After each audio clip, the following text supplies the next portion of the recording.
Kuya, natatandaan mo pa ba si Edra? Edra? Yung ex ko? Oo, siya na nga. O bakit mo naman siya nabanggit?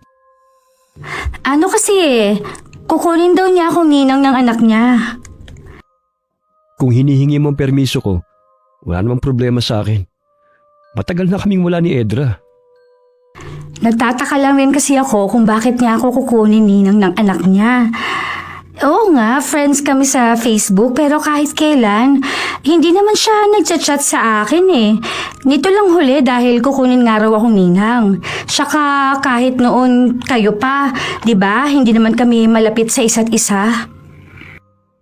Nakakapagtaka nga yun. Tsaka sa pagkakalam ko kasi, ang dapat kukunin yung mga malalapit na kaibigan o di kaya mga kamag-anak. Kaya ako nga sinabi sa'yo kasi first time ko magiging ninang eh. Eh ikaw, bahala ka kung tatanggapin mo ba eh. Nakakahiya namang tumanggi eh. Tsaka para naman yun sa bata.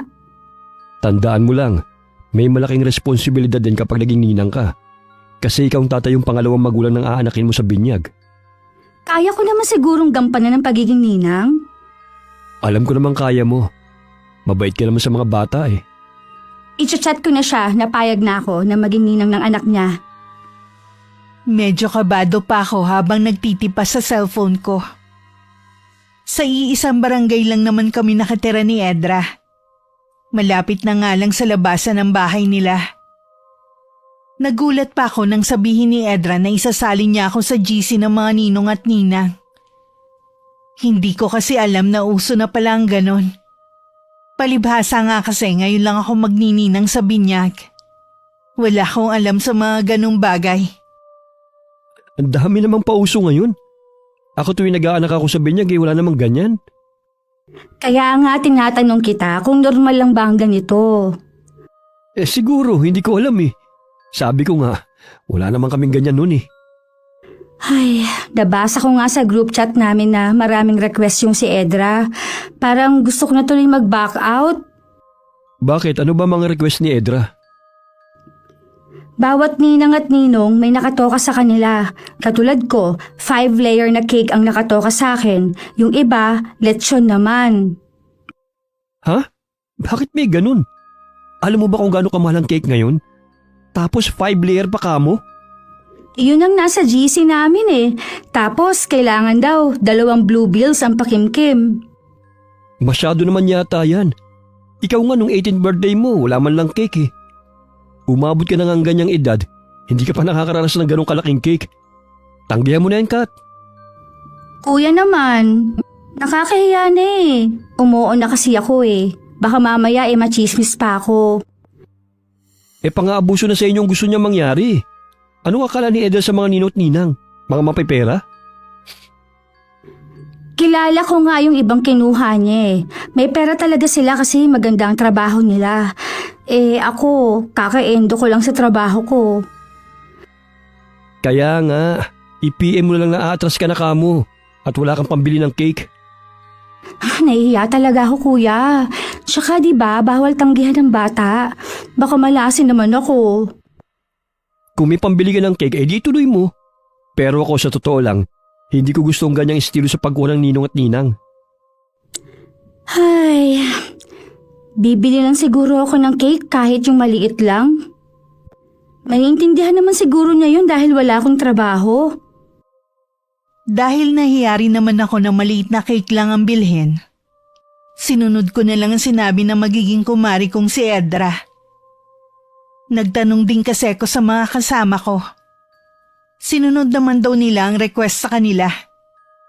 Tutal naman daw minsan lang ang binyag. Dumating ang araw ng binyag. Sa simbahan na kami nagkita-kita ng mga kasama ko. Naging maayos naman ang binyag sa simbahan at pagkatapos nga, tumuloy na kami sa resort kung saan naroon ang handaan. Nagkausap din kami ni Edra na lalong gumanda sa paglipas ng mga taon. Sa pagkakatanda ko magkasing edad lang sila ni Kuya. Uy, salamat Kat ha. Hindi mo ko tinanggihan na maging ninang sa anak ko. Wala yun. Bawal naman daw kasi tanggihan ng bata eh. Ay, totoo yan. Mamalasing ka habang buhay. Hindi mo naman siguro gusto mangyari yon, di ba? Akala ko kasabihan lang yan. Hindi totoo yun no.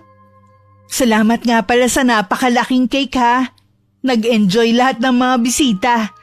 Sabi ng mga kamag-anak ko masarap daw. Oo nga pala, baka makalimutan ko. Ito yung sobre. Ha? 2,000 lang? Akala ko ba 2 blue bills lang?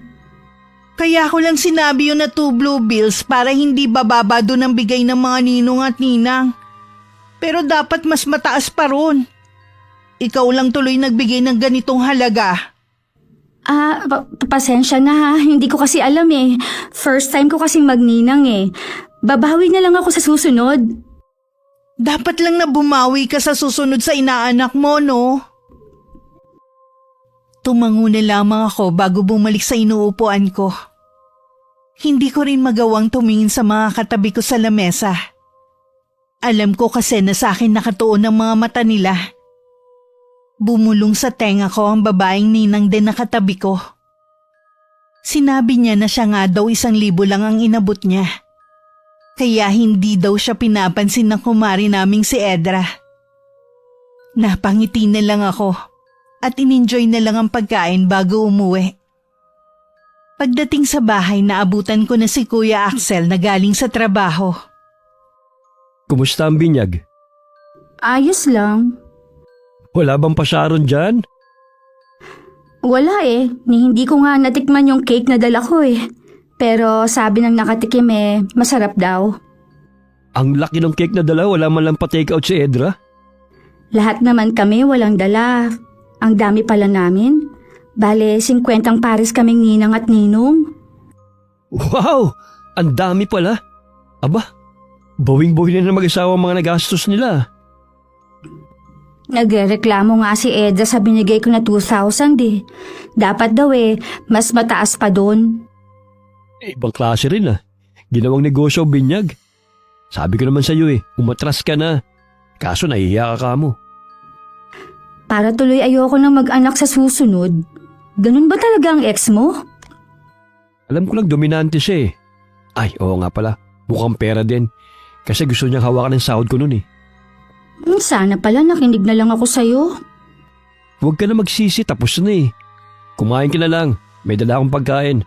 Alam ko kasi na walang magluluto Mabuti pa ngang idaan ko na lang sa kain ang nararamdaman ko. Hinay-hinay ka pa rin sa pagkain. Kaya ka lalong nananaba Sa pagkain lang gumagaan ang pakiramdam ko Tsaka hindi naman ako ganun kataba. Grabe ka naman. Biro lang naman, masyado kang seryoso Sabi na nga tayong kumain. Oo nga pala, tumawag na ba sina mama at papa sa'yo? Hindi pa, baka bukas pa. Bakit? Hihingi ka na naman ng pera, no? Sana. Ang laki kasi nang nabawas sa ipon ko 5 layer ba naman na cake Daig pang debutante. Nakitawa na lang din ako kay Kuya. Kapag naaalala ko na gumastos ako ng ganung halaga, hindi ko maiwasang manghinayang din sa pera. Kuripot kasi ako sa sarili ko. Bago ako bumili ng isang bagay, kailangan gustong-gusto ko yun para hindi ako magsisi sa huli. Hindi rin ako mahilig maghanda.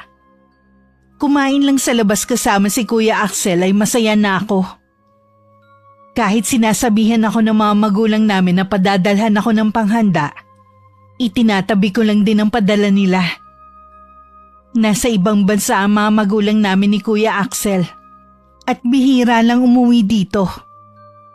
Huling bakasyon yata nila 2 taon na ang nakakalipas.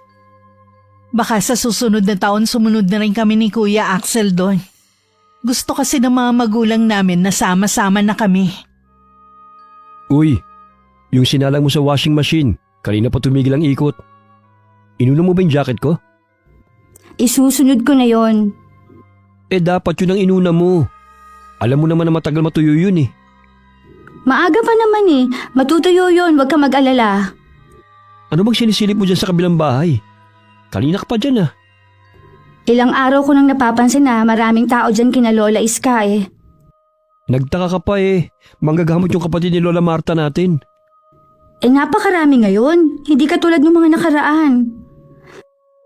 Dati naman wala kang pakialam ah. Bakit ngayon interesado ka? Wala naman. Noon pa kasi nahihiwagaan nga ako sa lola natin na yan eh. Dahil ba sa pagiging manggagamot niya? Isa na rin yun. Tsaka yung kakaibang titig niya sa akin. Nakakailang talaga eh. Tsaka alam mo ba, sabi ng mga pinsan natin, malimit daw sabihin ni Lola Iska na ako daw ang magmamana ng kanyang kaalaman.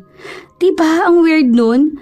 Marami naman siyang tunay na apo. Bakit sa akin pa niya ipapamana ang karunungan niya? Baka naman natutuwa lang sa'yo.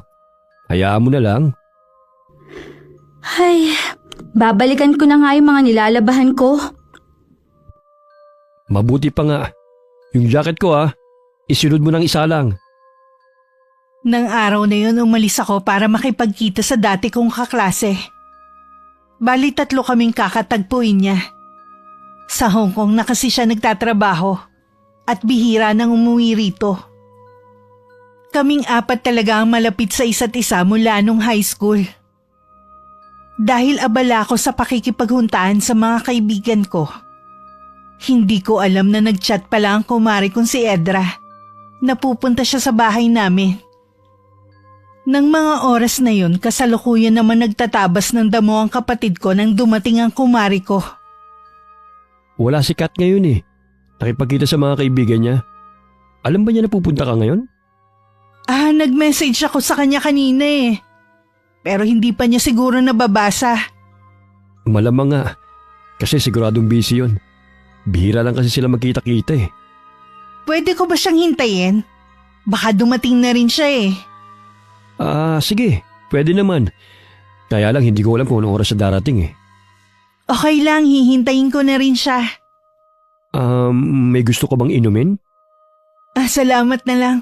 Katatapos ko lang din kasi magmerienda sa bahay ng kapatid ko. Galing kasi ko sa kanila. May ginagawa ka yata. Nagtatanggal lang ako ng mga damo. Kapag kasi ganitong wala akong pasok kung ano-anong ginagawa ka rito sa bahay. Kumusta ka na nga pala? Bakit hindi ka pa rin nag-aasawa? Hindi ko pa naisip na mag-asawa. Ganun ba? Dapat bilisan mo na. Magkasing edad lang tayo pero 3 na ang anak ko. Ano nga pala kailangan mo sa kapatid ko? Kasi yung panganay ko may mga ticket galing school nila. Bibigyan ko sana ang kumari ko. At dahil nandito ka na rin, bibigyan na rin kita.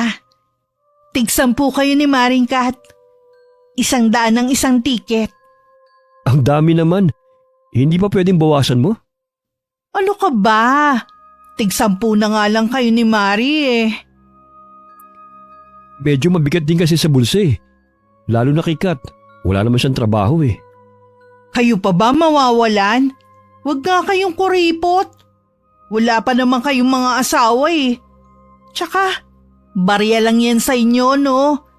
Buti sana kung wala kayong mga magulang na nasa abroad.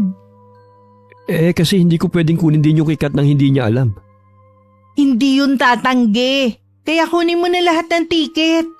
Ipapayaban niya ako, magkumari kami. Tsaka tulong niyo na yan sa panganay ko. Para naman tayong walang pinagsamahan yan kung hindi mo kukunin lahat. Hindi ba? Walang nagawa si Kuya Axel kundi kunin ng mga tiket. At nagbigay na rin siya ng 2,000. Pagkaabot ng pera ng kapatid ko, umalis na rin ang kumari ko. Pag-uwi ko sa bahay, agad na sinabi ni Kuya Axel ang nangyari. Hindi ko rin nagustuhan ang ginawang pamimilit ni Edra. Sana hindi mo tinanggap. Wala pa ako budget eh. Ayoko nga sana eh. Sabi ko nga mabigat sa bulsa. Lalo na sa'yo na walang trabaho. Kaya lang mapilit eh. Kilala ko yung makulit din nang maipilit ang gusto. Okay lang sana kung may trabaho pa ako. Huwag mo na akong bayaran. Baka manalo rin tayo sa raffle eh. Di bawi din yung ibinayad ko. Kailan daw ba ang draw ng mga ticket? Sabi ni Edra sa Lunes daw eh. Ay, akala ko pa naman masayang maging ninang. Sakit lang yata sa ulo. Relax ka lang sis. Hindi pa nga nag-aaral ang inaanak mo eh. Ano? Huwag mong sabihin na ako magpapaaral sa batang yun. Hindi naman. Pero sigurado na sa unang pagpasok ng bata sa eskwelahan, ikaw ang unang bibili ng mga gamit. Ganun ba talaga yun? Oo, pero nasa iyo naman kung susundin mong ganong kaugalian eh. Wala namang problema sa akin yun eh. Kaya lang itong kumare ko masyadong demanding. Kung ano-ano hinihingi. Yun nga lang, may pagkaabusada. Parang ayoko na tuloy mag-anak ng binyag sa susunod eh. Hindi naman lahat ng mga magulang ay katulad ni Edra. Masarap din naman yung may tumatawag sa yung ninang eh. Naikwento ko rin sa mga kaibigan ko ang tungkol sa kumari ko sa group chat namin. Kahit sila naiimbierna. Iisang sinabi nila sa akin. Sana daw tinanggihan ko na nung una pa lang. Tutal hindi naman pala kami malapit sa isa't isa. Gumaan naman ang pakiramdam ko dahil nailabas ko ang saloobin ko. Bihira lang kami magkita-kita dahil pare-pareho ng mga busy. Sa GC na lang kami minsan nagkukumustahan. Dumating ang araw ng Lunes. Kararating lang ni Kuya nang dumating naman si Edra. Abot tenga ang ngiti niya sa amin. Hi! Kaya ako napasugod dito kasi may ibabalita ako sa inyo. Ano yung sasabihin mo? Nabunot yung 2 ticket niyo sa raffle. Talaga? Anong nakuha namin? Rice cooker lang naman at saka electric fan. Okay na yon. Nasa na nga pala? Nasa bahay. Mare, may hihingin sana akong pabor sa'yo. Ano yon, Mare? Kasi nasira yung rice cooker namin eh. Hihingin ko na lang sana yung napanalunan mo. Tapos sabi nung anak ko, pwede daw bang sa kanya na lang yung electric fan para meron siya sa kwarto niya. Sabi ko sigurado na papayag ka naman dahil mabait ka. Gusto rin kasi namin ni Kuya eh. Pwede naman kayong bumili eh. Kayang-kaya niyo naman yan. Ipaubayan mo na lang sa amin yun. Pareho bang sa akin nakapangalan yung ticket? Oo. Kaya nga alang-alang sa pagiging magkumari natin, pagbigyan mo na ako, ha? Sige na nga. Thank you, Mare. Sabi ko na, hindi ako mapapaya sa'yo eh. Sige, Mare, uuwi na muna ako, ha? Bye! Ang klase rin talaga yung kumari mo. Hayaan mo na. Hindi naman talaga natin kailangan at meron naman tayo eh. Sana hinintay niya magkusa ka. Hindi yung pangungunahan ka niya. Mabuti na lang Kuya, hindi mo siya nakatuluyan, no? Sinabi mo pa. Iniisip ko nga kung ano kaya ang sinasabi ng asawa niya sa ginagawa niya. Tingin ko naman mabait yung asawa. Ito lang talagang kumari ko ang problema. Akala ko matatahimik na ang buhay ko sa mga susunod na araw. Hindi pa pala. Panay kasi ang chat sa akin ng kumari ko. Umuutang ng pera dahil nagipit daw sila. Walang pambiling gatas. Kawawa naman daw ang inaanak ko. Para sa bata nagbigay naman ako. Nakukonsensya din naman ako na walang mainom na gatas ang bata. Ilang araw lang lumipas, nagchat na naman nagipit daw sila at may sakit ang inaanak ko. Alanganin daw ang sahod ng asawa. Baka daw pwede ko siyang pahiramin ng pambili ng gamot. Nagkataon naman na wala ako sa bahay at kinabukasan pa ang uwi ko. Kung ano-ano na mga sinabi sa akin sa chat. Hindi daw niya ako mapapatawad kapag may masamang nangyari sa anak niya. Para tuloy sa sabog ang ulo ko sa kakaisip. Sinabi niya yon? Oo, Kuya. Pakiramdam ko tuloy ang sama ako ng tao dahil tinanggihan ko siyang tulungan. Itong tandaan mo, wala kang obligasyon sa babaeng yun, lalo na sa anak niya. Kapag nag-chat ulit siya, huwag mo na lang sagutin pa. Kung nandito lang ako kahapon kahit ako pa magdatid sa bahay niya. Kung hindi lang sa bata sasabihin ko sana sa'yo na magsuluyan na lang sana kayo ng kandila Pero huwag na natin idamay yung bata. Wala naman siyang kasalanan eh. Sana nga wag na siya mag-chat pa sa akin eh. Mas matatahimik pa siguro ako nun. Kilala ko si Edra. 5 taon din kami magkasintahan. Magpapalamig lang yon. Tapos kakausapin ka na naman na parang walang nangyari. Hindi rin siya marunong mahiya kapag ginawa pa niya yun. Pagkatapos sa mga binitiwan niyang salita sa akin. Kasalanan ko rin. Hindi kita binalaan sa ugali ng babaeng yon. Huwag mong sisihin ang sarili mo, kuya. Ako naman ang may gusto na tanggapin ang pagiging ninang ng anak niya. Ang mabuti pa, lumabas na lang tayo. Huwag ka na magluto. Sa labas na tayo kakain. Parang wala akong ganang lumabas ngayon dahil sa nangyari eh. Huwag kang papapekto sa babaeng yun. Mag-ayos ka na. Hihintay na lang kita sa labas. Napilitan naman akong sumama kay Kuya Axel. Mabuti na nga lang napilit niya ako. Nag-enjoy naman ako sa pinuntahan namin. Pag-uwi, tuluyan ko na rin nakalimutan ang lahat. Ilang araw muna akong hindi gumamit ng cellphone. Inabala ko muna ang sarili ko sa ibang bagay. Bala ko na rin mag-apply muna ng trabaho habang hinihintay kung kailan kami makakaalis ni Kuya para makasama na namin ang mga magulang namin. Halos 2 linggo na mula nang mangyari ang sagutan namin ni Edra. Tama nga si Kuya. Parang baliwala na lang dito ang mga sinabi niya sa akin. Matamis niya akong initian nang pumunta siya sa bahay. Nasa bakuran kasi ako ng mga oras na yun. Kumusta ka na, Mare? Nag-chat ako sa iyo ah. Hindi ka kasi active sa GC ng mga ninong at ninang eh. Hindi kasi muna ako nagsi-cellphone eh. Ganun ba? Kaya pala hindi mo alaman tungkol sa plano. Anong plano? Kasi 2 buwan na lang eh. Birthday na ng inaanak mo. Bawat ninong at ninang may nakatoka. Ganun ba? Total naman eh, ikaw na yung sumagot ng cake nung binyag. Ikaw na lang sumagot sa lechon, ayos lang ba? Ano ka mo? Nagbibiro ka ba? Yung iba nga eh, mas mahal yung nakatoka sa kanila. Yung 2 ninong sila yung sasagot sa catering. Alam mo ba kung magkano ang buong lechon ngayon? Alam ko naman. Pero kayang-kaya mo yan, ikaw pa. Isa pa pala, may ginawa kong listahan ng mga regalo. Magpapalabunutan kayo. Kung ano yung nabunot ng bawat isa, yun dapat ang regalong matatanggap ng inaanak nyo. Alam mo naman na wala akong trabaho. Anong ibibili ko ng lechon at regalo? Hindi ba pwedeng kung ano na lang ang makayanan ko? Ano ka ba, Mare? Minsan lang mag-birthday ang inaanak mo eh. Pagbigyan mo na. Oh, ito pala, dala ko yung lagayan. Pwede ka nang bumunot. Yung iba kasi pinuntahan ko na kanina. Kailangan ba talaga to? Oo naman. O, wag mo ipapakita sa akin ha. Ayoko pa rin mangako kasi wala naman akong pinagkukunan ng pere. Alam mo yan. Sana naman huwag ka mamilit. Bakit ka pumayag na maging ninang ng anak ko kung magrereklamo ka lang pala?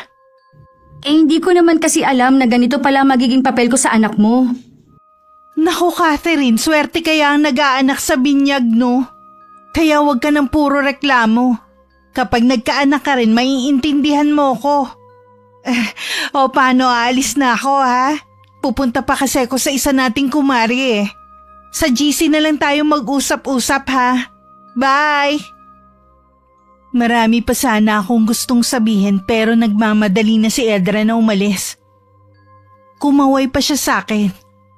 Hindi naman ako makamuha agad na nanatiling nakatayo lang. Maya-maya tiningnan ko ang nakatuping papel.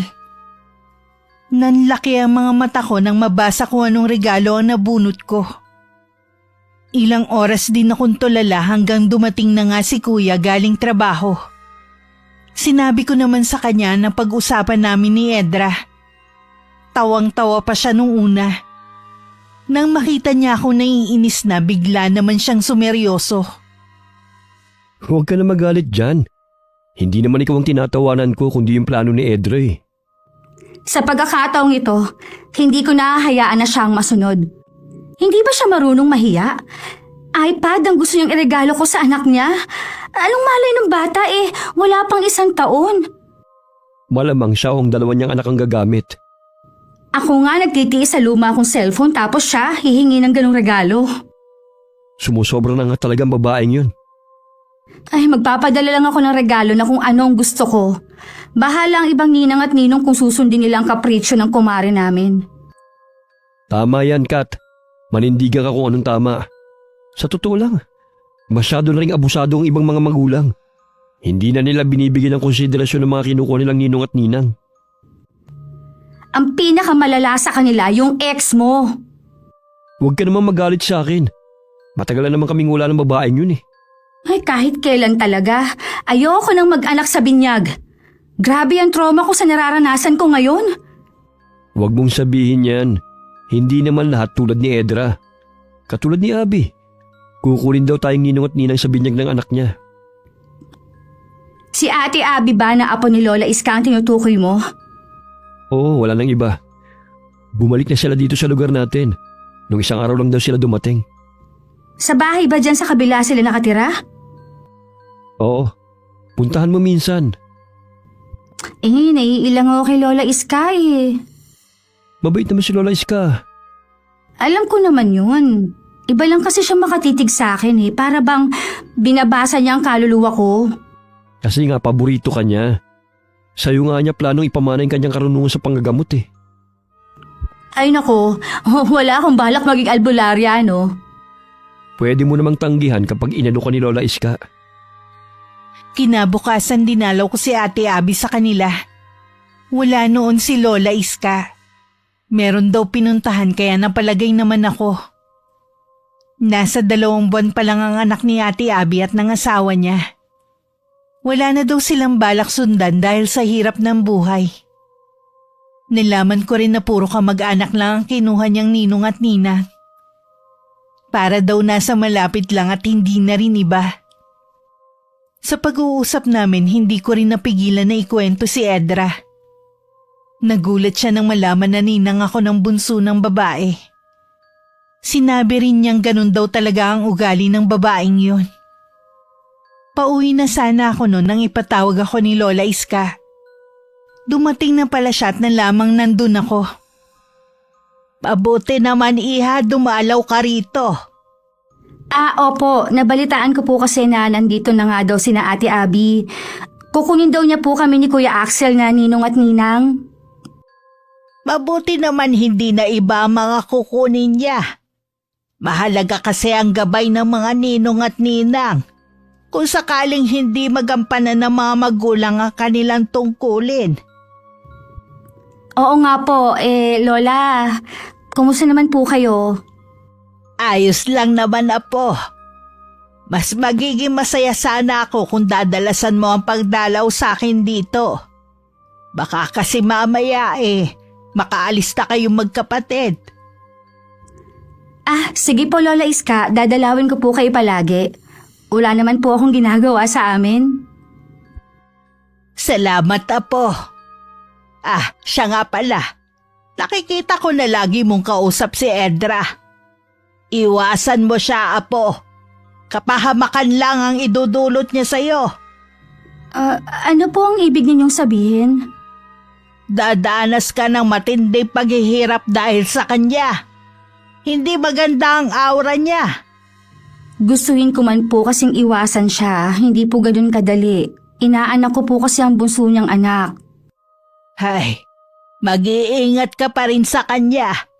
Ito, suotin mo ang pulseras na ito. Gawa yan sa iba't ibang uri ng buto ng prutas. Para saan po ito? Pampaswerte at proteksyon laban sa masasama. Salamat po Lola, palagi ko po itong susuot. Ang ganda po, tamang-tama lang po sa akin ito. Hindi rin po kasi ako mahilig magsuot ng mga palamuti Gusto ko po ito dahil simple lang. Ilang sandali pa nagpaalam na rin ako kay Lola Iska. Madilim na rin kasi at baka hinahanap na ako ni Kuya Axel. Nangako na lang ako kay Lola na babalik na lang sa ibang araw. Pagka-uwi ko nakapagluto na si kuya. Tiningnan ko rin muna ang cellphone ko. Napakarami na palang chat sa akin ni Edra at maging sa GC namin. Binasa ko lang lahat pero hindi ako sumagot. Diretsahin mo na siya na hindi mo maibibigay yung gusto niya. Kahit ba sabihin ko na kaya ko, hindi naman yata tama yun. Kung gusto nila na magarbong handaan, dapat lang na sila ang gumawa ng paraan, hindi yung iaasa nila sa aming mga ninang at ninong. Ihanda mo lang ang sarili mo. Dahil sigurado na kukomprontahin ka nun. Ganun ba talaga siya kadesperada? Wala lang talaga siyang kahihiyan. Sa mismong GC ko sasabihin ang pag-ayaw ko sa plano niya. Baka may iba sa amin ang napipilitan na lang din. Teka lang kuya ha. Sige lang, maghahain lang ako sandali. Nagugutom na kasi ako kanina pa eh. Napasarap kasi ang kwentuhan namin ni Lola Iska. Hindi ko na malaya na madilim na pala. Ayan, nasabi ko na. Nagbago na ba ang pagtingin mo kay Lola Iska? Medyo, hindi naman pala siya ganun ka-weird. Baka ganun talaga matatanda. Tingnan mo, binigyan pa ako ng bracelet. Ang ganda. Bagay sa'yo. Oh, maupo ka na rito. Sige, ako na lang din na magliligpit ng pinagkainan natin mamaya. Ikaw na nagluto eh. Nung gabi habang nakahiga na ako tsaka ako lang chinek ang cellphone ko. Tad-tad ng mga chat ni Edra ang GC namin. Naiiling na lang ako sa mga sinasabi niya. Ipinagtanggol naman ako ng ibang member sa GC. Sumasang-ayon halos ang lahat sa sinabi ko. Na hindi kailangan pilitin kami na magbigay sa kung ano ang gusto niya. Magalang rin ako nagpaalam na aalis sa GC namin. Pagkatapos ng ginawa ko, nakaramdam naman ako ng ginhawa. Nakatulog din ako ng mahimbing ng gabing iyon. Kinabukasan hindi ko alam na bigla na lang susugod sa amin si Edra. Hindi na niya naitago ang galit niya. Alam mo, pinahiya mo ko sa ibang mga ninong at ninang. Sana sinabi mo na lang sa akin ng personal. Kahit naman kasi sabihin ko sa'yo ng harap-harapan, hindi ka naman makikinig. Konting konsiderasyon lang naman ang hinihingi ko sa'yo eh. Gasino lang naman ang hinihingi ko sa'yo ah. Anong kasino? Sa hirap ng buhay ngayon at mahal ng bilihin, hindi ganun kadali ang maglabas ng pera. Kung gasino lang pala yon, bakit hindi ikaw ang bumili ng lechon na panghanda sa anak mo? Nagninang ka pa kung hindi mo naman kayang ibigay ang request ng anak ko. Ano ka mo? Request ng anak mo? Baka ikaw lang ang may gusto ng mga yon. Hindi pa nga marunong magsalita ang anak mo eh. Wala kang kwentang kumare. Maliit na bagay pinagdadamot mo sa bata. Teka lang. Huwag mo naman pagsalita ng ganyan ng kapatid ko. Huwag ka nga sumabat dito. Labas ka sa usapan namin. Hindi pwede na hindi ako makialam. Nasa pamamahay ka namin eh. Pasensya na kayo. Nadala lang ako ng nararamdaman ko eh. Paano kasi nakahanda na lahat? Tapos sasabihin ng kapatid mo na magba-backout siya. Hindi ka ba nakakaintindi? Walang trabaho si Kat. Saan mo siya pakukuhanin ng pambili ng lechon at regalo para sa anak mo? Eh di sana kasi hindi niya tinanggap ang pag-aanak ng binyag. Hindi naman pala niya kayang gampanan ng tungkulin niya. Hindi mo yata alam ang tungkulin ng isang ninang sa kanyang inaanak eh. Sila ang tatay yung pangalawang magulang na gagabay sa kanila. Hindi sila para maging gatasan mo ng mga material na bagay na hindi nyo maibigay ng mag-asawa. Ganun ba ang tingin mo sa akin? Hindi ko naman kasi kayo tinuturing na ibang tao ni Kat. Kaya nga siya ang kinuha ko ninang eh. Hindi ko intensyon na gatasan ng kapatid mo. O kahit na sinong ninang ng mga anak ko. Pwes, tigilan mo ng paghingi ng kung ano-anong bagay sa kapatid ko. Huwag kang abusado. Magkaroon ka naman ng kahihiyan sa sarili mo. Akala mo naman eh, krimen na nagawa ko para pagsalitaan mo ng masasakit. Sana maisip mo rin na ganoon din ang nararamdaman nila kapag pinipilit mo. Ay, kay Kat lang naman ako may kasalanan eh. Kat, pasensya ka na ha. Ayos lang, pasensya na rin. Walang-wala din kasi ako eh. Aalis na ako. Baka hinahanap na kasi ako ng mag-aama ko eh. Hindi ko naman maiwasang maawa sa kumari ko. Mukha kasi siya napaya sa mga sinabi ni Kuya Axel. Nang sulyapan ko ang kapatid ko, parang wala lang naman sa kanya ang nangyari. Nang sumunod na araw dumalaw ulit ako kay Lola Iska. Kitang-kita naman ang saya sa mukha niya nang makita ko. Kalaunan nalaman ko na kaya gustong-gusto niya ako. Kamukha ko nung kapatid niyang namatay. Nalaman ko lang yun nang ipakita niya sa akin ng lumang litrato ng isang babaeng naka-Filipinyana na may hawak na abaniko. 18 lang siya nung mamatay. Ilang buwan pagkatapos kuhanan ng kanyang larawan. Hindi ko po alam na may namatay po kayong kapatid. Wala po kasing nababanggit noong nabubuhay pa si Lola Martha, maging po si Mama. Matagal na kasi ang pangyayaring yan. Baka nakalimutan na rin nila. Kami kasi ang malapit ni ate noon. Kaya kahit matagal nang nangyari ang pagkamatay niya, lagi ko pa rin siyang naaalala. Ano po ang ikinamatay niya? Basta na lang siyang nagkasakit noon. Hanggang maratay sa higaan. Halos 1 buwan din siyang naghirap. Dahil para lamang sa mga mapepera ang pagpapatingin noon sa doktor, hindi na namin siya nadala sa ospital. Sabi ng isang tumingin sa kanya, barang daw ang ikinamatay niya. Dahil nung malagutan siya ng hininga, nagsipaglabasan sa lahat ng butas ng katawan niya ang mga iba't ibang insekto. Barang po? Nalaman niyo po kung sino ang may gawa nun sa kapatid niyo? Hindi na namin natukoy pa. Mabait ang ate ko. Wala siyang kaaway ni isa. Pero marami ang naiinggit sa kanya dahil sa angkin niyang ganda nung araw. Hindi man lang pala nabigyan ng hustisya ang pagkamatay niya. Ipinasa Diyos na lamang namin ang nangyari sa kanya. Lola, totoo po ba talaga ang barang? Oo, iha. Marami na rin ako nagamot ng mga binarang noon. Napansin ko nga rin po na marami pa rin nagpapagamot sa inyo hanggang ngayon eh. Kahit mahina na ang katawan ko, hindi ko pa rin mahindian ang mga lumalapit sa akin. Dapat po siguro magpahinga na kayo sa panggagamot nyo. Hindi rin po kasi biro ang pagharap sa maraming tao. Balang araw, iha. Kusa na rin akong titigil. Makahulugan pang tumingin sa akin si Lola Iska. Mula na naging malapit ako sa matanda, madalas na ako sa kanila. Masaya din kasi siyang kausap. Minsan naman kapag nagpapahinga pa si Lola Iska, si Ate Abby ang madalas kong kakwentuhan. Sa kanya ko rin nalaman na kung ano-ano ang ipinagkakalat ni Edra tungkol sa akin. Kesyo napakakuripot ko daw na ninang. Ako naman daw ang nagpresenta na maging ninang ng anak niya. Naiinis man nagsawalang kibuna lang ako, kesa lumaki pa ang issue. Huwag mo na lang pansinin ang mga sinasabi niya. Matindi talagang trauma ang inabot ko sa kanya. Sa susunod, matuto ko na lang tumangi kapag may kukuha sa iyong ninang. Lalo't hindi mo naman lubusang kilala. Ay, siguro magpapadala lang ako ng regalo sa inaanak ko kahit para na lang sa bata.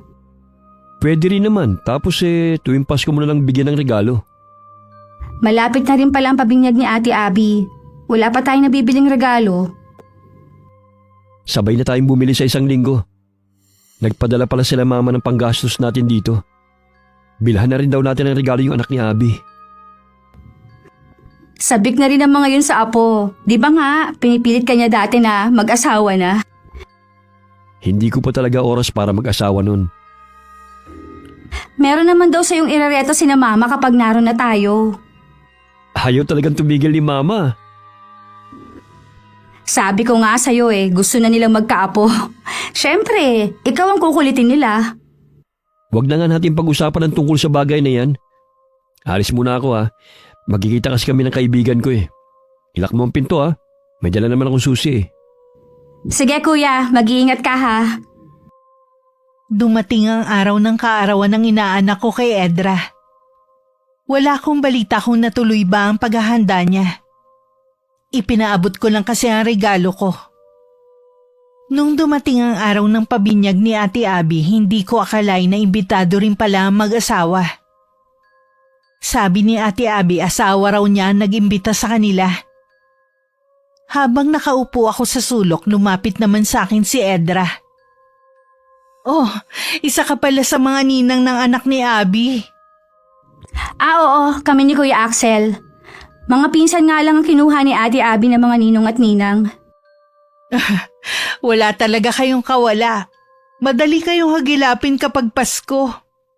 Hindi naman habol na mag-asawa mga regalo. Gusto lang kasi nila yung hindi iba sa kanila. Sa bagay nga. May iba nga pala ako. Natanggap pa ba yung regalo ko para sa inaanak ko? Oo. Hindi mo talaga sinunod yun sa palabunutan.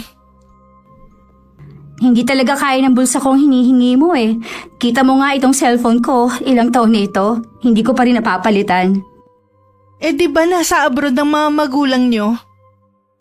Hindi kasi porket nasa abroad ang mga magulang namin ni Kuya, aasa na kaming maraming pera kahit wala naman. Kung nagpapadala man sila, sapat lang. Wala din palang silbi ang pag-a-abroad, no? Depende yon. Ang mga magulang kasi namin meron silang pinaglalaanan. Eh wala ba kayong balak sumunod sa kanila? Meron? Kaya pala hindi ka na ulit nag-apply ng trabaho. Pagkatapos ng pag-uusap namin ng araw na yun ng kumari ko, panay na naman ang chat niya sa akin. Minsan pumupunta rin siya sa bahay para makipagkwentuhan. Minsan magkausap kami nang bigla na lang napatid ang pulsera sa kamay ko. Nagtataka naman na pinulot ko ang nagkalat na beads. Pwede mo ba itong ayusin, Kuya? Bigla na lang napatid kanina habang nag-uusap kami ni Maring Edre. Ilagay mo muna dyan. Ayusin ko mamaya. Madali lang naman yan eh. Ay, salamat naman. Bigay pa naman ni Lola Iska ang pulseras na yan. Mukhang okay na naman ulit kayo ni Edra. Oo, siya naman tong lumapit at nakipag-usap eh. Wala naman ba siyang hinihingi na kahit na ano? Wala naman. Mabait na siya makipag-usap eh, hindi katulad dati. Nahihiya nga raw siya sa'yo eh. Kaya tinataon niyang wala ka rito sa bahay kapag pupunta siya. Alam mo, sa totoo lang, hindi ko gusto ang pakikipaglapit na naman niya sa'yo. Ewan ko ba? Baka may iba na naman siyang intensyon. Wala naman siguro. Tsaka sinabihan na natin siya eh. Wala siyang mahihita sa atin. Hindi naman na sumagot pa si Kuya Axel. Ipinaalala ko ulit sa kanya ang tungkol sa pulseras bago ko siya iniwan. Madalas nga nagchat-chat sa akin ang kumari ko. Gusto lang daw niyang maglabas ng saloobin niya. Wala daw kasi siya mapagsabihan ng mga problema niya sa bahay. Katulad na lamang ng pagkukulang ng asawa niya. Isa sa ikinabigla ko nang sabihin niya na hanggang ngayon mahal pa rin niya si Kuya. Nagsisisi na daw siya kung bakit siya nakipaghiwalay sa kapatid ko. Dahil sa hindi ko alam ang magiging reaksyon ko, hindi na lang ako sumagot. Kinabukasan habang nag-aalmusal, kinumusta ko si Kuya kung meron ba siyang dinedate. Bakit mo naman naitanong ang bagay na yan? Wala naman, naitanong ko lang. Masama ba magtanong? Focus muna ako sa trabaho ko. Kaya iwas muna ako sa pakikipag-date. Tsaka, di ba nga susunod tayo sa mga magulang natin? Kuya, bakit nga pala kayo nagkahiwalay ni Edra noon? Siya naman ang nakipaghiwalay sa akin noon eh. Masyado na kasi niya akong pinaghahanapan. Lagi niya akong kinukumpara sa ibang lalaki. Hindi siya makapaghintay na umasenso ko. Hindi ka naman ba nagsisisi na naghiwalay kayo? Para pa nga ako nabunutan ng tinik. Ganun ba? Akala ko pa naman meron ka pang nararamdaman sa kanya. Wala na no. Tagal na naming wala eh. Bakit? Napag-uusapan niyo ba ako? Ha? May problema kasi sila ng asawa niya ngayon eh. Nabanggit niya na nagsisisi siya na iniwan ka niya noon. Huwag kang magtiwala sa babaeng yon. Kinukuha lang niya ang loob mo para maawa ka sa kanya. Malamang may kailangan na naman yun sa'yo. Malay mo naman, baka totoong may pinagdadaanan siya. Nagkibit balikat lang si kuya at hindi na humibo pa. Nang matapos siya sa pagkain niya, tumayo na siya at lumabas ng kusina. Napaisip naman ako sa sinabi ni kuya tungkol sa kumari ko. Kinabukasan dumating na naman ang kumari ko sa bahay. Nagkatinginan pa kaming magkapatid. May dala rin siyang lumpiang sariwa gawa daw ng nanay niya. Ito oh, paborito yan ng kuya mo. Hindi ba, Axel? Hindi ka na sana nag-abala pa. Naisip ng inay na padalan ka kasi nga, naalala niya na paborito mo ang lumpiang sariwa. O talaga?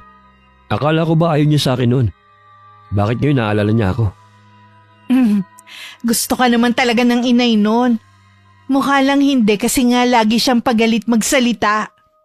Okay, tapos na yun. Kalimutan na natin. Maiwan ko na muna kayo. Alis ka? Akala ko wala kang trabaho pag ganitong araw. Nabanggit kasi ni Kat. Wala nga, pero magkikita kami ng mga kaibigan ko. Aalis na ako, Kat. Yung billing ko sa'yo, ha? Oo, kuya.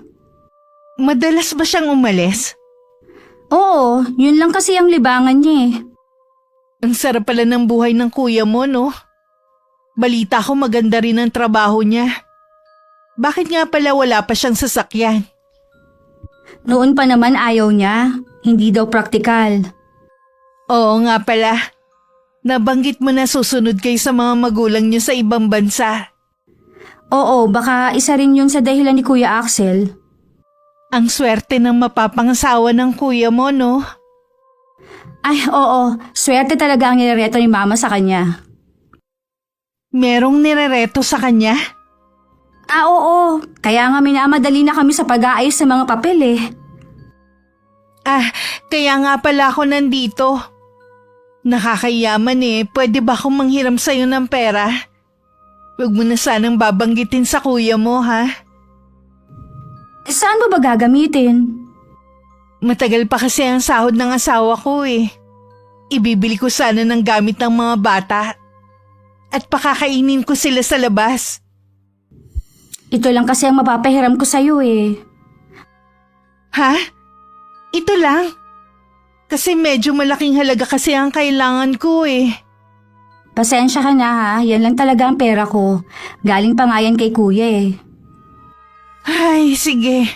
Pagkakasyahin na lang namin to ng mga bata. O paano? Aalis na ako ha. Naiiling na lang ako na sinundan ng tingin ng kumari ko. Hindi niya maitago ang pagkadismaya sa mukha niya. Nang mga sumunod na araw, laging nagchat-chat ang kumari ko sa akin. Bumalik na naman siya ng pangungulit sa panghihiram sa akin. Tuwing sinasabi kong wala akong pera, binubueltahan naman niya ako na nakakapasyal nga daw kami ng pinsan ko kung saan-saan. Tapos sasabihin kong wala akong pera. May mga pagkakataon na napipikon ako sa kanya mga sinasabi. Kaya madalas hindi ko nalang pinapansin ang mga chat niya. Para makaiwas din, madalas ako sa bahay ni Lola Iska. May problema ka ba, iha? Bakit nyo naman po naitanong yan, Lola? Nakikita ko kasi sa mga mata mo eh. Paano po kasi yung kumare ko? Wala nang ginawa kundi umutang at manghingi ng mga bagay para sa mga anak niya. Wala namang masama kung magbibigay tayo sa kapwa natin. Lalo na kung walang-wala naman talaga. Pero dapat may limitasyon pa rin para hindi ka abusuhin.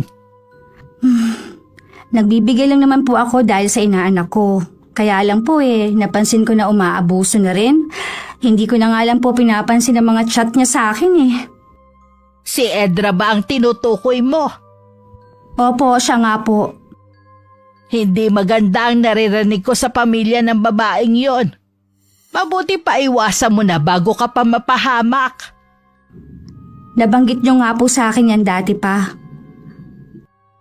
May kutob ako na may masamang binabalak ang babaeng yon. Layuan mo na siya hanggat maaga. Tinatakot niyo naman po ako, Lola. Huwag ka matakot. Isang babala lang naman ang sinasabi ko sa iyo. Sige po, iiwasan ko na lang po siya. Napuno na rin po kasi ako sa kanya Para din naman sa iyo ang sinasabi ko eh. Alam ko naman po yun. Lagi mo pa rin bang suot ang pulseras na ibinigay ko sa iyo? Opo, hindi ko po ito inaalis sa kamay ko. Mabuti naman kung ganon. Marami pa kami na pag-usapan ni Lola Iska. Lingid sa akin ng mga oras na yun tumatangis naman si Edra. Dahil sa pagkawala ng anak niya. Tahimik din niya akong minumura sa isip niya. Ako kasi ang sinisisi niya sa pagkamatay ng bunso niyang anak. Pag-uwi ko tsaka ko lang tiningnan ng cellphone kong naiwan sa kwarto. Noon ko lang din naisipan na basahin ng mga chat sa akin ng kumari ko. Humihingi pala siya ng tulong dahil may sakit ang inaanak ko. Kailangan daw kasi niyang madala sa ospital. Lagi na lang ba akong magbibigay? Marami naman kaming kinuha niyang ninang Dapat doon naman siya humingi ng tulong. Kinabukasan isang masamang balita ang nakarating sa akin. May ilang sandali rin ako napatulala at hindi makapagsalita. Hindi kasi ako makapaniwalang patay na ang inaanak ko kay Edra. Para akong mauupos na kandila kaya naupo muna ako. Parang ang bilis ng pangyayari. Totoo ba talaga yun? Kahit ako hindi rin makapaniwala sa balita. Pero totoo. Sabi kahapon daw binawian ng buhay yung bata sa ospital. Dahil sa impeksyon sa dugo. Kaya siguro nangihiram sa akin ng pera si Edra. Totoo naman palang may emergency. Marami naman siyang pwedeng mahiraman. Bakit ba ikaw na lang ang lagi niyang nilalapitan? Hindi ko alam. Samahan mo naman ako sa kanila. Oo, pupunta tayo ron. Hindi ko maiwasan na sisihin ang sarili ko. Baka nailigtas pa ang bata kung pinahiram ko na lang siya ng pera. Huwag mong sisihin ang sarili mo. Walang may gusto sa nangyari. Kahit na kuya, humingi sa akin si Edra ng tulong. Hindi ko man lang siya pinakinggan muna. Sana inisip ko na lang yung bata. Naiintindihan ko naman ang nararamdaman mo Pero wala kang obligasyon sa kanya. Halika na kuya, pumunta na tayo doon. Nang dumating kami sa bahay ng kumari ko, iilan pa lang ang mga tao. Agad ko naman nakita si Edra sa tabi ng maliit na kabaong. Parang gusto kong panghinaan ng loob na lumapit. Pero inakay ako ni Kuya Axel palapit kay Edra. Edra, Mare. Anong ginagawa niyo rito? Nabalitaan namin na nangyari. Nakikiramay kami. Ngayon pa kayo lumalapit kung kailan wala ng anak ko? Ilang beses ako nag-chat sa'yo dahil kailangan ko ng mahihiraman. Wala ka talagang kwentang kumare. Pasensya na. Hindi ko kasi alam na emergency pala May magagawa pa ba ang pasensya mo? Tingnan mo ang anak ko. Tingnan mo kung nasan siya ngayon. Hindi ko naman gusto ang nangyari. Hindi mo gusto? Naging ninang ka pa kung hindi ka naman maaasahan. Kasalanan mo kung bakit namatay ang anak ko. Nandito kami para makiramay. Huwag mo naman sanang sisihin ang kapatid ko sa pagkamatay ng anak mo. Isa ka pa! Pareho kayong walang kwenta nitong kapatid mo.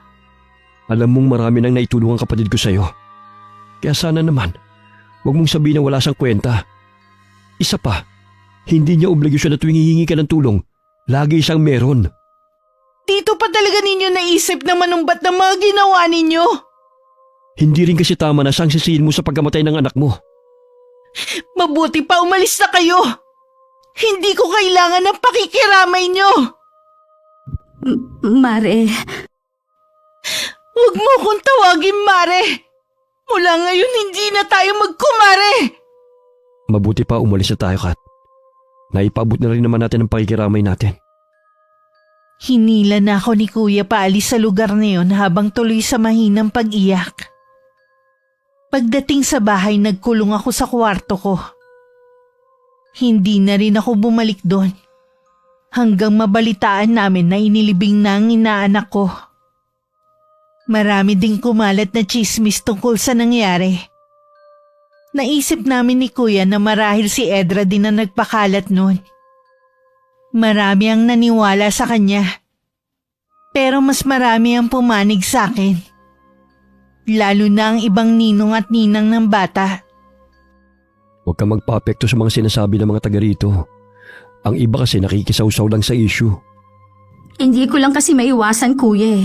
Lalo na kapag lumalabas ako, ang dami nilang tanong. Huwag mo na lang sila pansinin. Tignan mo, sa kakaisip mo, nangangayayat ka na.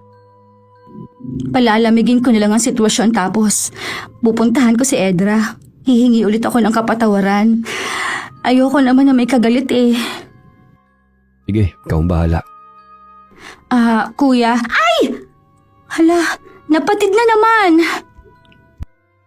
Pangalawang beses na yung napapatid yung pulseras mo. Oo nga eh, pwede bang ayusin mo muna? Oo, pero baka bukas na. May lakad kasi ako ngayon eh. Ako na magsasara ng mga bintana. Baka umagahin kasi ako ng uwi eh. Susunduin ka ba ng barkada mo dito? Kuya? Bakit? Ano kasi, si Edra nasa labas. Dito nakatingin. Ha? Nasaan? Yun oh, tumalikod na. Sana tumuloy siya dito para makapag-usap kami. Hindi na lang muna ako aalis. Tatawagan ko na yung kaibigan kong susundo sa akin dito. Bakit naman? Ituloy mo ng lakad mo, nakakahiya sa mga kaibigan mo eh. Hindi kasi maganda ang kutob ko eh. Mag-isa ka pa naman dito sa bahay. Akala mo naman eh, ito ang unang beses na may iwan ako dito sa bahay. Iba kasi ang pakiramdam ko ngayon. Basta, hindi na lang ako aalis. Dahil sa nakita mo si Edra? Hindi lang yun. Nag-iba nga rin ang pakiramdam ko. Sige, ikaw na nga ang bahala kung ayaw mo nang umalis. Yun ang kauna-unahang pagkakataon na nakita kong balisa si Kuya Axel. Ipinagkibit-balikat ko na lang yun. Ang nasa isip ko ang pagpunta ni Edra sa amin. Maraming beses din ako nagchat sa kanya pero hindi siya sumasagot. Kahit nababasa naman niya. Naisip kong hayaan na lang siguro. Makakalimutan din ng mga tao ang nangyari. Mabilis ding nagdaan ng mga araw. Isang hapon na pupunta sana ako sa kabilang bahay nang bigla na lang dumating si Edra. Edra? Anong ginagawa mo dito? Mukhang masaya ka na. Habang ako nagluluksa pa rin. Walang may gusto sa nangyari. Sa tingin mo kaya, kung napahiram kita ng pera noon, maililigtas ba talaga ang anak mo? Sa mga sinabi ng mga tao dito sa atin, halos 1 linggo nang may sakit ang anak mo. Wala ka bang ibang kamag-anak na pwede mong mahiraman? O sadyang gusto mo lang na akong masisi? Parang pinalalabas mo na pabaya akong ina. Ganun ba? Wala akong sinasabi na ganyan, pero responsibilidad ng mga magulang na ibigay ang lahat ng kailangan ng anak niya at hindi ng ibang tao. Palibasa kasi wala ka pang anak kaya ganyan ka magsalita. Hindi mo ko naiintindihan. Hindi ko kailangan na mag-anak para lang maintindihan kita. Itong tandaan mo, Catherine, magbabayad ka sa ginawa mo. Ano, pagkatapos ng ginawa ko, sa mga ibinigay ko sa iyong tulong noon, ako pa ba ang magbabayad sa'yo? Talagang ang tama ang sinasabi nila. Masyado kang abusado, garapal. Kung tutuusin, maliit na bagay lang ang naitulong mo. Kung isumbat mo, parang buong buhay namin ikaw tumulong. Hindi panunumbat yun. Kaya ko lang sinabi yun dahil sumusobra ka na. Wala ka na sa lugar. Mabuti nga kayo ng kapatid mo malapit nang umalis dito. magiging maganda ang buhay niyo sa ibang bansa. Tapos konting bagay lang ipinagdamot mo sa inaanak mo. Teka nga lang, naiinggit ka ba dahil aalis kami ng kuya ko papuntang ibang bansa? Hindi! Kaya ba sinasabi mo sa akin na nagsisisi ka na iniwan mo si Kuya Axel noon? Iniisip mo, kung hindi mo siya iniwan, mararanasan mo rin na tumira sa ibang bansa? Hindi yan totoo! Huwag kang sumigaw. Ngayon malinaw na sa akin ang lahat. Sana balang araw, matanggap mo rin ang pagkawala ng anak mo. Alam kong masakit pero hanggang doon na lang siya eh. Pahiram lang siya sa'yo ng Diyos. Sana rin, alisin mo na yung galit sa puso mo. Bumalik na lang ako sa loob ng bahay namin. Nawalan na kasi ako ng ganang pumunta sa kabila. Nung dumating si Kuya Axel nung hapon, sinabi ko sa kanya ang pagpunta ni Edra. Meron din siyang mga sinabi sa akin na ikinagulat ko.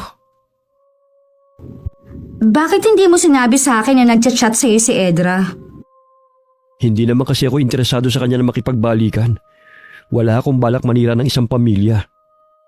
Nitong mga nakaraang araw, marami din ako nalaman tungkol sa kanya. Ayaw ko na lang kasing pag-usapan, masyado ng personal. Na ano? Maghihiwalay na sila ng asawa niya? Oo, hindi ko na lang inalam ang buong detalye. Yun nga. Gusto niyang ayusin daw namin ang relasyon namin. Baliw na yata siya eh.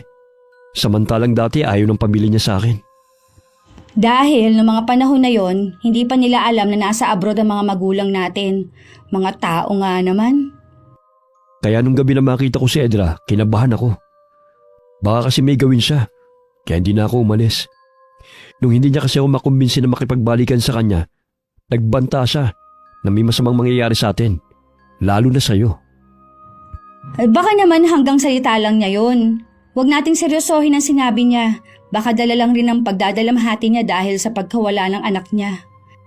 Baka nga rin. Dahil nga lang sa kanya, biglang nagulo mundo natin. Oo nga eh, nananahimik tayo. Bigla kanyang aalukin na maging ninang ng anak niya. Sa totoo lang, parang gusto kong ibalik yung nakaraan eh. Sana tinanggihan ko na lang siya. Tapos na yun, wala na tayong magagawa pa. Ipagdasalan lang natin na sana malinawan ang pag-iisip niya. Mabuti pa kuya, mamasyal na lang tayo. Pakiramdam ko kasi, ang bigat ng bahay ngayon. Basta balihibre mo eh. Oo ba? Kahit si Kuya aminadong parang mabigat ang aura ng bahay namin. Marahil daw sa negatibong dala ni Edra. Nagsuggest pa nga siya na ipalinis ang buong bahay. Sabi ko sa kanila, sa pinakamalapit lang naman na mall kami namasyal.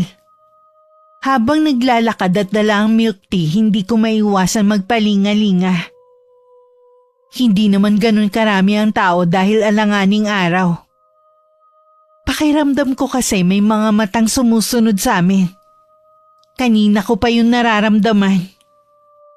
Nung makauwi kami ni Kuya Axel, biglang sumama ang pakiramdam ko. Para akong lalagnatin. Masakit din ang tiyan ko. Baka nalamigin lang ang tiyan mo kanina. Nakadalawa ka ba namang milk tea? Baka nga kuya, ang sakit talaga eh.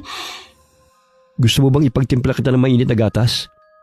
Maligamgam na tubig na lang kuya. Sige, ikukuha lang kita. Pati na rin gamot.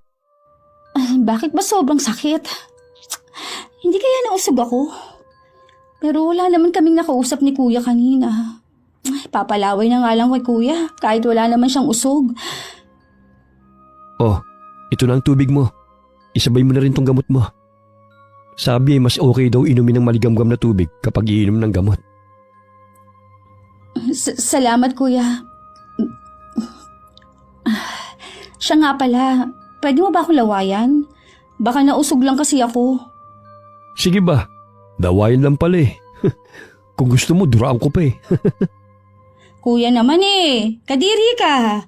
Masama lang ang pakiramdam ko eh. Joke lang naman. Sa tiyan ba kita lalawayan? Oo, sobrang sakit talaga. Ha? Ang tigas ng tiyan mo. Parang kahoy. Ano ba kinain mo? Kuya, huwag kang magbiro ng ganyan. Hindi ako nagbibiro, Kat. Ang tigas talaga ng tiyan mo. Sobrang sakit ba?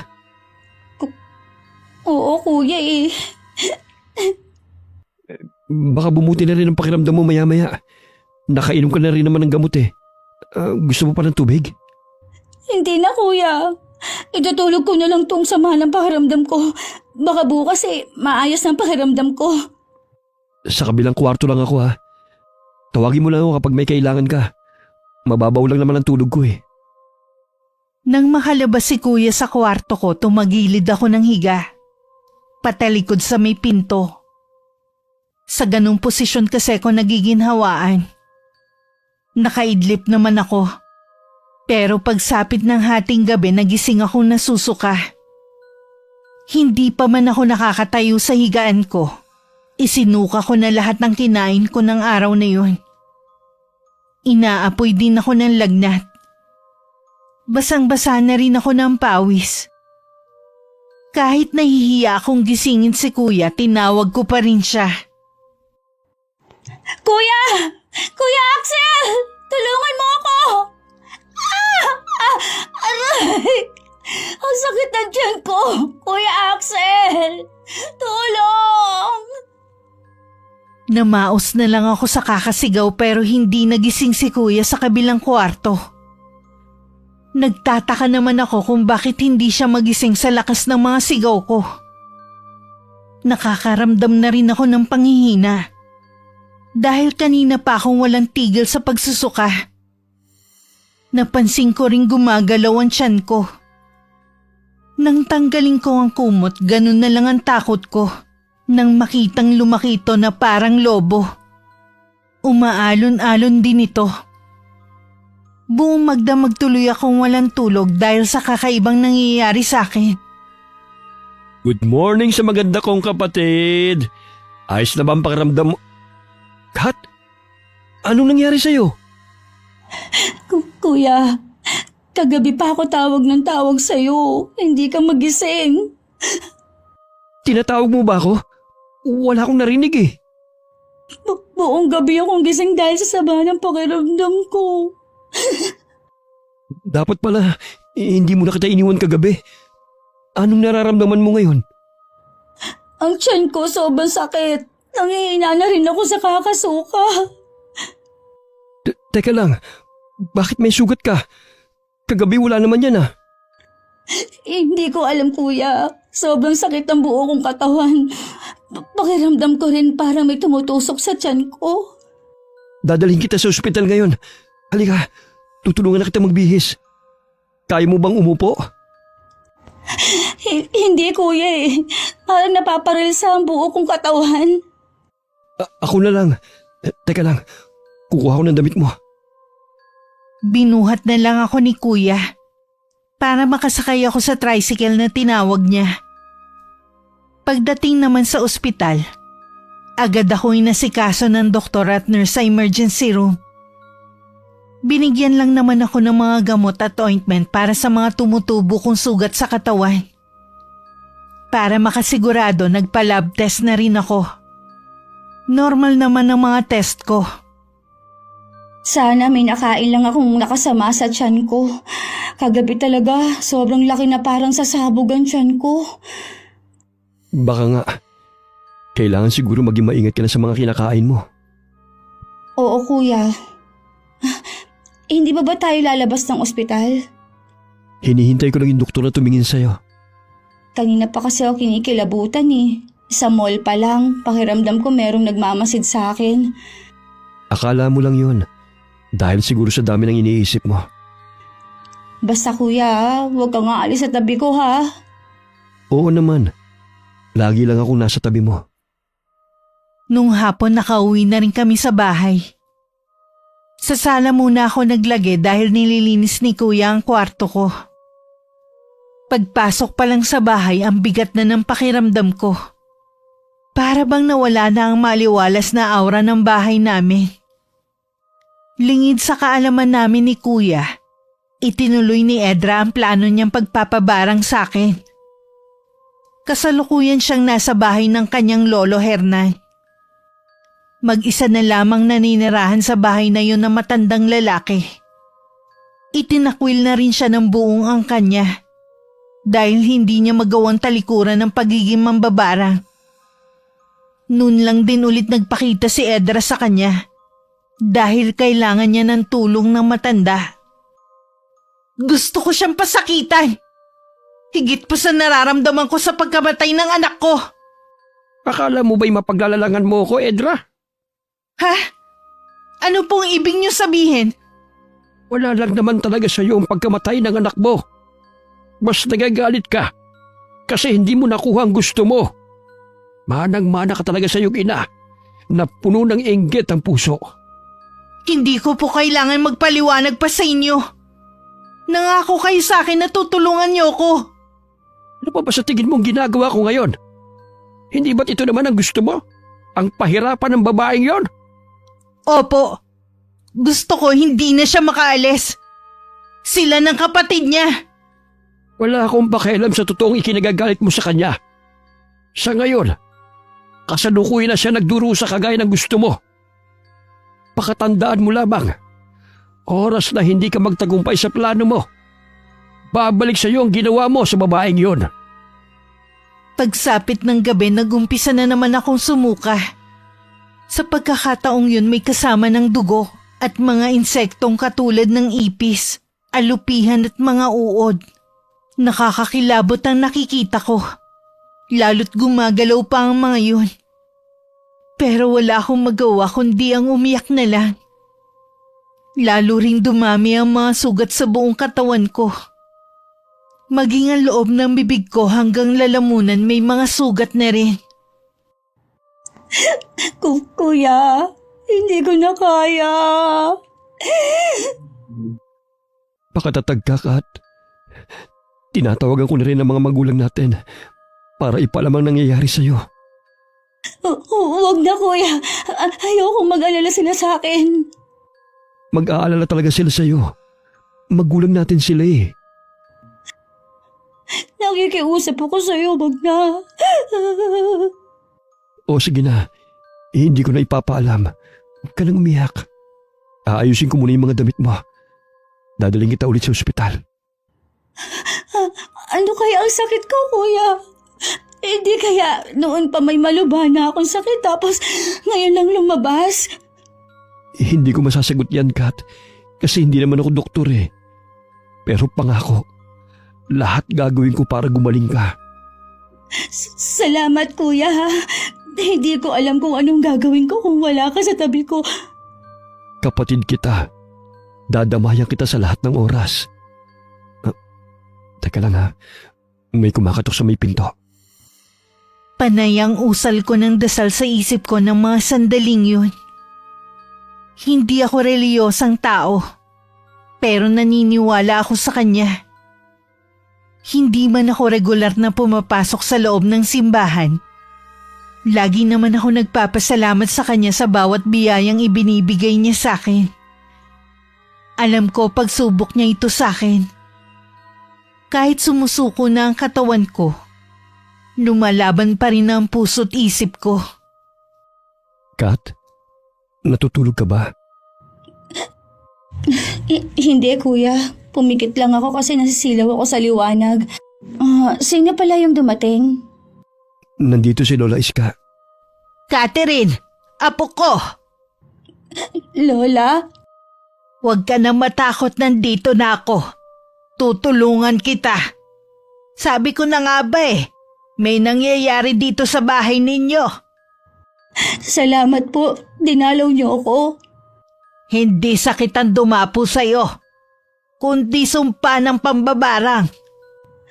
Barang? Katulad ng may kinamatay ng kapatid niyo, Lola. Ayoko pa mamamatay. Hindi ko hahayaan na mangyari yon. Gagamutin kita. Hanapin mo sa buong bahay ang isang luma at marungis na manika. Opo, Lola Iska. Gagaling ka na rin, Kat. Magtiwala lang tayo kay Lola Iska. Hindi na nag-aksaya ng oras si Lola. Agad na rin siya nagsagawa ng orasyon kontra sa bumabarang sa akin. May mga binibigkas siyang mga salitang Latin habang nakahawak sa ulo ko ang kanang kamay niya. Mainit ang kamay ni Lola. Nakakaramdam ng ginhawa ang buong katawan ko. Samantala sa bakuran naman naghanap si Kuya. Malapit sa bakod sa isang halaman nandun ang isang manika. Agad niya yung kinuha at dinala kay Lola Iska. Samantala sa bahay ng lolo ni Edra, bigla na lang namatay ang mga kandila sa altar. Hindi maaari! Natalong sumpa ko! Ha? Ano pong ibig niyo sabihin, Lo? May magaling na albularing tumalo sa sumpang ibinigay ko sa babaeng yon. Ibig sabihin may gumamot kay Catherine pero sino? Hindi kaya si Lola Iska?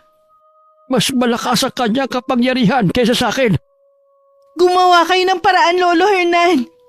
Hindi pwedeng matalo na lang kayo basta. Wala na tayong magagawa pa. Umuwi ka na sa inyo. Ihanda mo ang sarili mo. Sigurado na babalik sa atin ang ginawa natin. Nararamdaman ko yon. Pero Lolo Hernan, ayoko pong bumalik sa akin ng barang. Sinabi ko na sa iyo, bago pa natin gawin ito. Oras na hindi tayo magtagumpay. Babalik sa atin ang ginawa natin. Kaya ako lumapit sa inyo kasi akala ko magaling kayo. Tapos sasabihin nyo ngayon may mas magaling pa sa inyo. Patawarin mo ko, Apo.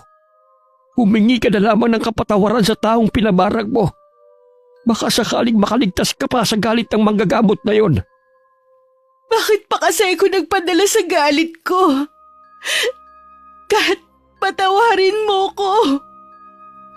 Kung gaano kabilis na tumubo sa balat ko ang mga sugat, ganon din yun kabilis na naglaho. Niyakap naman ako ng mahigpit ni Kuya Axel habang naiiyak. Si Lola Iska naman ay hawak ang manika. Sabi niya ibabalik niya sa taong yun ang sumpa. Nalaman din namin kay Lola Iska na si Edra ang nagpabarang sa akin. May balita na ba kay Edra? Hindi ko alam kung nasaan siya. Nagkausap kasi kami ng asawa niya. Hiwalay na rin sila at nasa kanya ang dalawa nilang anak. Humihingi siya ng kapatawaran sa ginawa ni Edra. Alam pala niyang plano ng asawa niya sa'yo. Kapag talaga nagpadala ang isang tao sa galit, hindi siya makakapag-isip ng tama. Ganun nga ang nangyari sa kanya. Ngayon na wala pati pamilya niya sa kanya. Ayaw na rin kasi makipagbalikan sa kanya ng asawa niya eh. Sa kabila ng ginawa niya, pinatawad ko na rin siya. Sa dami ng pagpapalang natanggap ko, ayoko magkaroon ng puwang sa puso ko ang galit. Maging aral na sana kay Edra nangyari sa kanya. Naway makuha pa rin niya ang kaligayahan na hinahanap niya. Dinalaw ko rin si Lola Iska sa bahay nila. Gusto ko ulit kasi magpasalamat sa ginawa niyang pagpapagaling sa akin. Naabutan ko siyang nakaupo sa kanyang tumba-tumba. Lagi mong susuotin ang pulseras na ibinigay ko sa iyo, Apo. Habang suot mo yan, lagi mo ko maaalala kahit nasaan ka. Opo, Lola Iska, hindi ko na po ito tatanggalin sa kamay ko. Naalala ko pala na pati dito kaya hindi ko naisuot. Kaya siguro mabilis kumapit sa akin yung sumpa. Kaya laging napapatid dahil nag-uumpisa na ang barang sa'yo. Mabuti na lamang naagapan pa rin kita. Sa totoo lang po, sobra akong natatakot nun.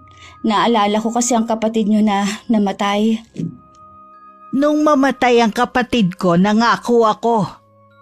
Kapag naging manggagamot ako, poprotektahan ko lahat ng miyembro ng pamilya ko. Natupad niyo po ang pangako ninyong yon. Wala pong nagkakasakit ng malubha sa pamilya natin. Sabay naming pinagmamasdan ni Lola Iska ang paglubog ng araw. Dumating din si Kuya Axel at tumabi sa amin. Malayo man kami sa aming mga magulang. Wala na rin akong mahihiling pa. Wakas. Kuya, natatandaan mo pa ba si